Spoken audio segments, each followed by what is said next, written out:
Isang ina ang dumulog sa programa. Alamin din natin kung ano itong tulong na maibibigay ng Ako Bicol Party List para naman sa operasyon nitong anak. Kasama ngayon ni Rudy Vizcaya, etong si Jeline Diaz na humihingi ng tulong dyan sa opisina ng Ako Bicol Party List. So ito naman ay humihingi ng tulong para sa kanyang anak na merong sakit sa puso. Nasa linya na kasama muli ni Rudy Vizcaya. Ito naman si Nanay Jeline Diaz. Magandang hapon po sa inyo, Nanay Jeline. Magandang araw po.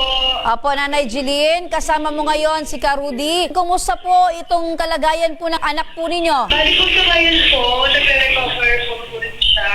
Pa rin po siya, nasa hospital pa po kami ng Philippine Heart Center. Bali, ang nangyari po kasi na-apektuhan po kasi yung kanyang brain. After ng surgery, hindi po siya nakabalik pa sa kanyang sigla at saka sa kanyang paningin. Apo, Nanay Jeline, ilang taon po ba itong pinag-uusapan po nating anak po ninyo? 1 year old po. Oh, kawawa naman sa murang edad, 1 year old, meron po siyang sakit sa puso. Bali, yung sakit po niya sa puso, nakita po yun after ko po manganak sa kanya. So, Po kasi niya dextrocardia. Baliktad po yung puso niya and then yung kanyang organ sa abdomen na tinatawag naman po situs inversus. Yung puso naman po niya ay nakitaan ng 2 butas.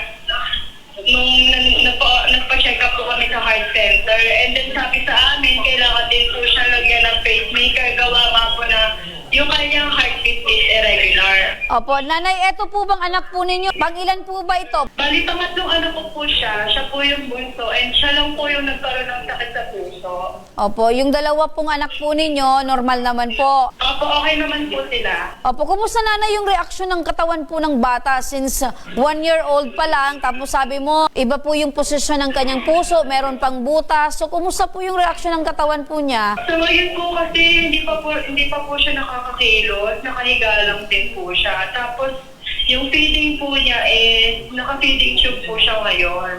Opo, pero conscious naman. Kaliman po makalabas kami sa ospital, kinakailangan daw po siyang i-therapy.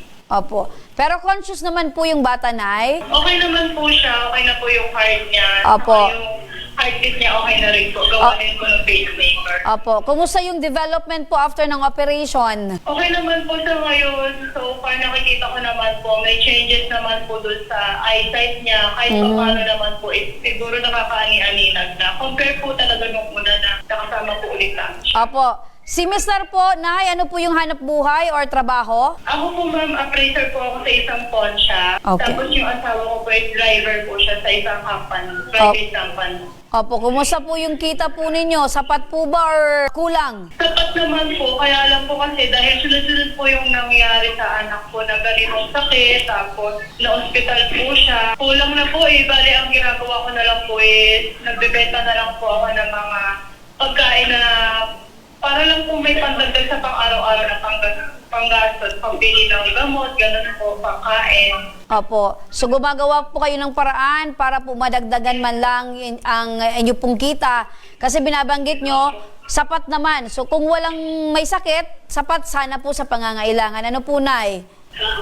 Opo, okay naman po kung sa pang-araw-araw naman po na pangangailangan. Opo, so ngayon po, dahil dumulog po kayo dyan sa tanggapan ng Ako Bicol Party List, ano po yung pinakakailangan nyo po ngayon? Bali sa ngayon po kasi nakakailangan po ako ng malaking halaga para po sa pambayad ng ospital. Dahil po matagal po yung recovery ng anak ko, malaki na po yung naging bill namin. Umabot na po ng 1.2 million. Ilalapit ko po sana na mabigyan kami ng pandagdag pambayad, pati po yung pambayad sa doktor po. Opo, so malaki-laki din po yung halaga, no po, Nay? Eto, Nay, tanungin po natin si Rudy, para matugunan po yung inyo pong pangangailangan medikal. Rudy, magandang hapon sa muli. Magandang hapon po muli. Ito nga po, itong isang kababae naman natin ay humingi rin ng tulong.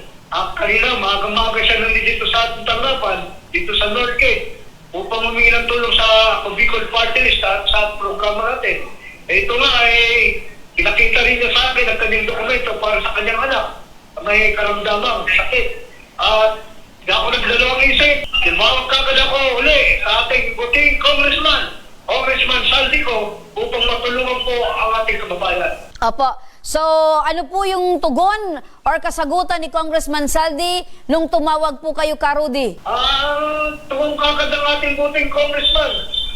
Karode, bigyan mo kagad ang 100K yan. Ayun. Papagamot kagad ang kanyang anak. Opo. So 100,000 po, Nanay Jeline, ang ipinagkaloob po ng Ako Bicol Party List ni Congressman Saldi para po sa inyo pong alalahanin patungkol po sa hospital bill ng inyo pong anak. Maraming salamat po kay Congressman Saldi ko, pati po kay Congressman Gis Borgalon, pati po kay Sir Rudy Vizcaya po. Nagpapasalamat po ako, binigyan niyo kami ng ganito kalaking halaga para po matugunan yung pangangailangan ng anak ko po. Ayun po. So maraming salamat po, Nanay Jeline.